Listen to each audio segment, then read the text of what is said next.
Então, para adicionar um método no BooksBox, aqui abaixo eu vou inserir booksbox.addBooks, que recebe uma função. Como esse objeto BooksBox não contém nenhum método addBooks, com essa atribuição eu acabei de criar o método addBooks nesse objeto BooksBox. Dentro dessa função eu tenho no mínimo duas opções para acessar o BooksBox. Eu posso acessar o BooksBox usando a própria referência dele, que é a let na qual ele foi armazenado, ou eu posso usar o this. Se dentro dessa função eu invocar um console.log que recebe BooksBox como primeiro argumento e o this como segundo argumento, se aqui abaixo eu invocar o BooksBox.addBooks e salvar, a BooksBox referenciou o objeto que ela armazena e o this referenciou o window. Roger, eu odeio this, por que isso aconteceu? Arrow functions não se conectam com this da mesma forma que function declarations ou funções tradicionais, porque arrow functions, ao contrário de funções tradicionais, não possuem um this próprio. Se você usar um this dentro de uma arrow function, o valor desse this vai ser herdado do this do escopo que envolve a declaração da arrow function. Como o escopo que envolve essa declaração é o escopo global, e como o escopo global de um código JavaScript executado no browser é representado pelo objeto window, o this se tornou uma referência para o objeto window. Quanto mais você evitar usar o this, melhor. Quando você está no início da sua jornada rumo à fluência, o this é confuso mesmo, tá? Já que a gente pode evitar o this nesse caso, a gente não vai investir muita energia nele agora, então eu vou remover o this para a gente focar em referenciar o objeto através da let que armazena ele. E como essa let referencia o objeto, para começar a adicionar livros no BooksBox, eu vou inserir um parâmetro BooksQuantity, que vai receber a quantidade de livros que vão ser colocados na caixa. Vou copiar essa frase que o método precisa retornar. Abaixo desse console.log eu vou inserir um return de uma template string com a frase que eu copiei. Vou substituir esse x pela interpolação da BooksBox.booksin, que é a propriedade que armazena a quantidade de livros que a caixa tem. E antes do return eu vou remover só esse console.log e vou fazer a BooksBox.booksin receber o valor que ela já tem somado ao valor do BooksQuantity. Se nessa invocação do addBooks eu inserir 2 como argumento, fazer com que essa invocação seja argumento de um console.log para a gente visualizar o retorno do método, e se aqui abaixo eu invocar um console.log que recebe a BooksBox e salvar, a gente vê que a invocação do método retornou já 2 livros na caixa e agora a BooksBox contém 2 livros dentro dela. Só para limpar o console, eu vou comentar os console.log acima do exercício 7 e observa que se eu duplicar mais 2 vezes esse console.log com a invocação do método e salvar, a gente vê que a caixa já tem 6 livros e que a BooksBox tem 6 livros dentro dela.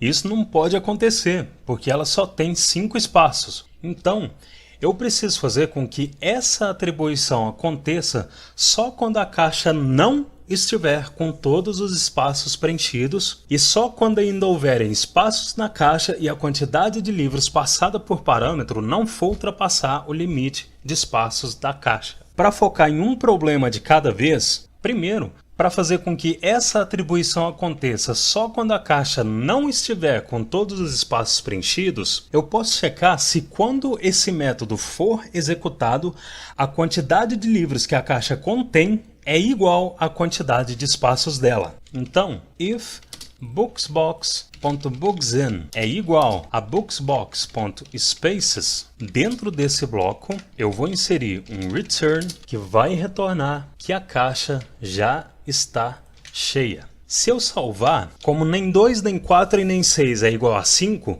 a expressão que eu inseri no if não resultou em true e o bloco do if não foi executado. Só que eu não vou preocupar com o parâmetro agora. Primeiro, eu só quero fazer o meu if funcionar. Para fazer o meu if funcionar, se eu modificar o 2 dessa última invocação para 1, no momento que essa última invocação acontecer, o books quantity não está sendo usado no meu if, a booksin vai receber o valor que ela já tem, que é 4, somado ao valor que o books quantity armazena, que é 1. Então a booksin agora armazena 5 e esse return vai retornar a quantidade de livros que a caixa tem. Se eu salvar, já há 5 livros na caixa e tanto spaces como booksin armazenam 5, beleza? Se eu duplicar essa última invocação, books quantity vai receber 1 e logo abaixo essa expressão do if vai ser verificada e como a gente viu que agora a booksin e a spaces armazenam 5, essa expressão vai resultar em true, o bloco desse if vai ser executado, esse return vai retornar que a caixa já está cheia e essas linhas abaixo vão ser ignoradas porque esse return acima finalizou a execução da função, ou seja, a booksin não vai ter o valor dela modificado. Se eu salvar, a gente vê que a caixa já está cheia e que spaces e booksin contêm o mesmo valor. Então ótimo, eu fiz o meu if funcionar e agora eu vou preocupar com a quantidade de livros que o parâmetro recebeu. Por enquanto, eu vou comentar as 3 últimas invocações desse método e observa que se eu inserir 6 como argumento e salvar, os 6 livros foram inseridos na caixa e isso não pode acontecer. A caixa arrebenta, rasga.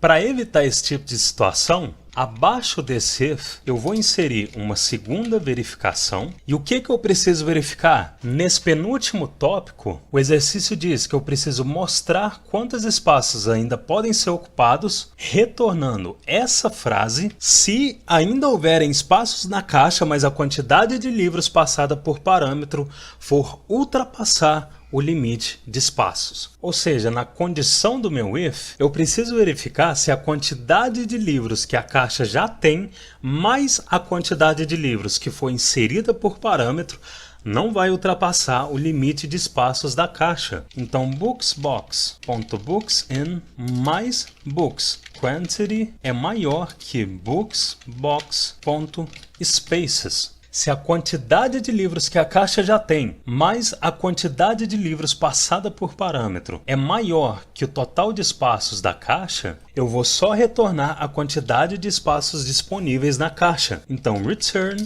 que vai retornar uma template string com essa mensagem que o exercício especificou, e para renderizar na string a quantidade de livros que cabem na caixa, eu vou substituir esse placeholder por uma interpolação da books.spaces, que é o limite de espaços da caixa, subtraído pela booksbox.booksin, que é a quantidade de livros que a caixa já tem.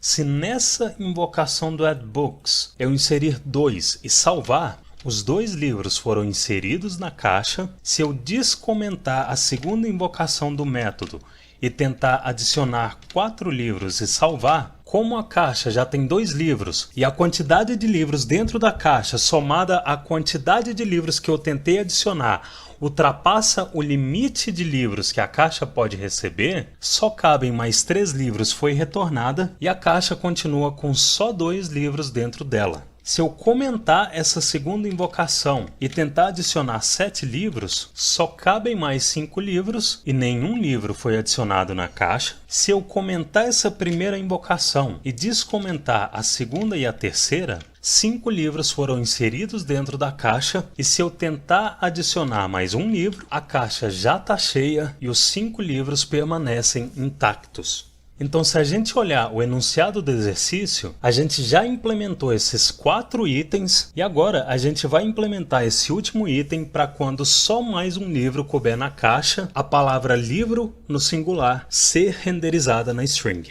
Se nessas invocações do método eu comentar a terceira invocação e depois da caixa ter recebido 4 livros, eu tentar inserir 2 livros, só cabem mais 1 livros é exibido no console. Como que eu posso resolver esse problema de singular ou plural? Eu posso verificar se a quantidade de espaços da caixa subtraída pela quantidade de livros que ela tem é igual a 1. Se for, eu retorno a string livro no singular, e se não for, eu retorno livros no plural. Então, acima dessa template string, para armazenar a palavra no singular ou plural, eu vou inserir uma const plural or singular, que não é com E, é com A, que recebe essa mesma expressão, e para checar se essa expressão é igual a 1, eu posso usar um ternário. Então, se a caixa couber só mais um livro, eu vou retornar livro no singular, e se a caixa couber mais um livro, livros no plural vai ser retornada.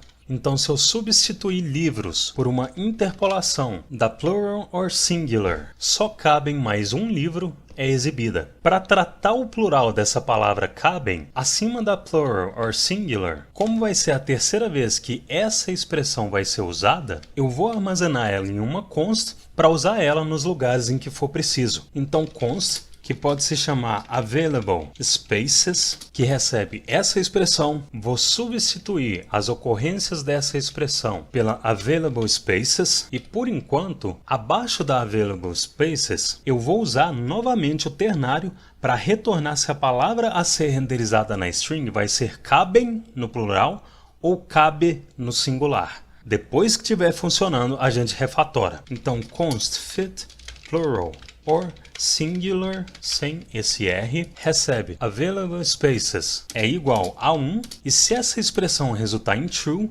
cabe no singular vai ser retornado. Se essa expressão resultar em false, eu vou retornar cabem no plural. Então, ao invés de cabem, eu vou inserir uma interpolação que recebe a fit plural or singular. E, obviamente, eu preciso modificar o nome dessa const para que ela seja tão específica quanto a fit plural or singular. Então, eu vou selecionar o início das duas ocorrências e inserir book e o P maiúsculo para seguir o padrão camel case. Se eu salvar, só cabe mais um livro no singular, é exibido, e se eu tentar adicionar 3 livros e depois tentar adicionar mais 3, só cabem mais 2 livros no plural, é exibido. Só que observa que se nessas invocações eu comentar as adições de 3 livros e adicionar só um livro, já há 1 livros no plural, é exibido. Nesse caso, para renderizar essa flexão gramatical correta, a gente só precisa considerar quantos livros a caixa tem. Então, para armazenar livro ou livros, acima desse return, eu vou inserir uma const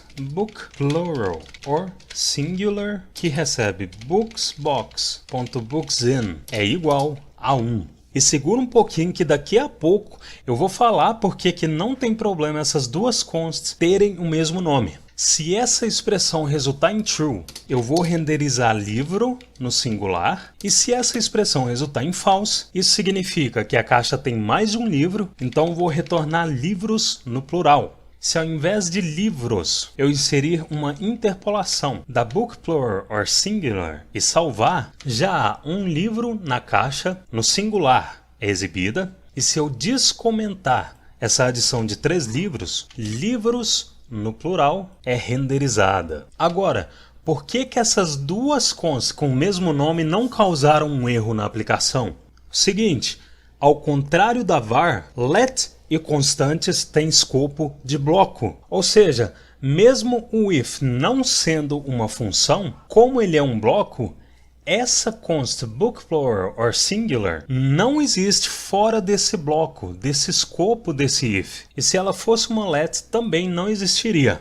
Tanto é que se fora do if, antes da declaração da book plural or singular, eu inseri um console.log que recebe book plural or singular e salvar, a gente vê um erro dizendo que não é possível acessar a book plural or singular antes dela ser inicializada ou declarada. Isso quer dizer que essa constante não existe fora do bloco desse if, então eu posso declarar uma constante com o mesmo nome aqui nesse escopo. Então vou remover esse erro daqui e agora a gente vai refatorar esse código maluco que a gente fez. A primeira coisa que eu posso eliminar nesse código é a repetição desses ternários. Se a gente observar esses ternários, todos eles têm o mesmo padrão de checar se a quantidade é igual a 1, se for, a palavra no singular é retornada, se não for, a palavra no plural é retornada. Ou seja, o que varia no padrão desses ternários são a quantidade do que está sendo verificado, o singular da palavra e o plural da palavra. Então eu posso criar uma função getPluralOrSingular, por exemplo, que recebe a quantidade, o singular e o plural como parâmetros e retorna o resultado do ternário. Então acima desse listener de eventos, eu vou inserir uma const getPluralOrSingular que recebe uma função com um parâmetro quantity, um parâmetro singular e um parâmetro plural. E essa função vai retornar esse ternário, só que ao invés da available spaces, eu vou inserir o quantity, ao invés de cabe, eu vou inserir singular, ao invés de cabem, eu vou inserir plural, vou quebrar esse retorno para a linha de baixo, para a função não ultrapassar 80 caracteres, e agora eu posso substituir as repetições desses ternários pela invocação da função. Então eu vou posicionar o ponteiro do mouse no início dessa palavra, vou invocar a getPluralOrSingular e vou inserir as strings como segundo e terceiro argumentos. Como essas duas linhas ultrapassaram 80 caracteres, eu posso quebrar essas invocações para a linha de baixo, e como template strings renderizam quebra de linha, eu vou deixar essa template string ultrapassando os 80 caracteres mesmo, e nesse ternário abaixo, eu vou invocar a getPluralOrSingular, que recebe booksbox.booksin como o primeiro argumento,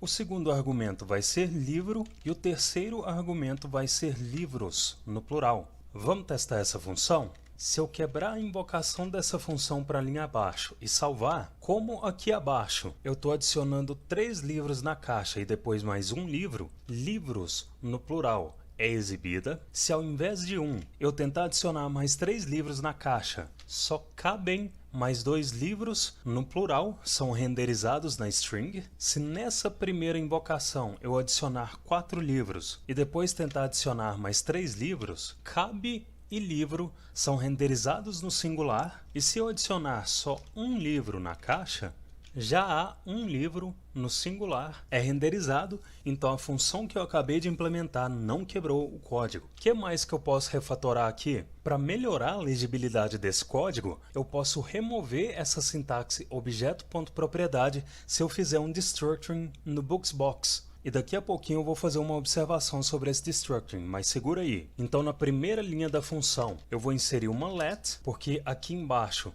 eu estou fazendo uma reatribuição de valor, uma expressão de destructuring para obter o valor da booksin e da spaces do objeto booksbox, e eu vou selecionar e remover todas as ocorrências da booksbox ponto. Feito isso, essa última invocação da getPluralOrSingular pode voltar a ficar em uma linha. E o que mais que a gente pode melhorar aqui?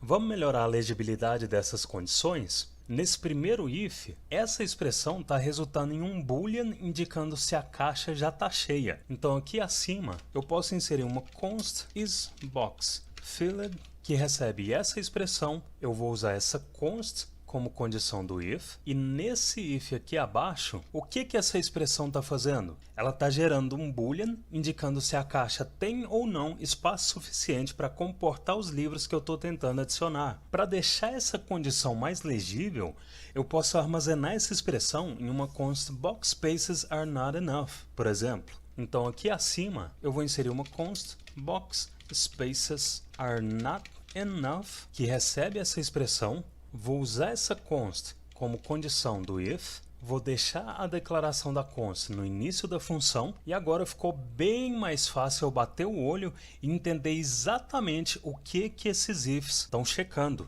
E esse segundo if aqui, será que tem como eu deixar ele mais conciso? Tem.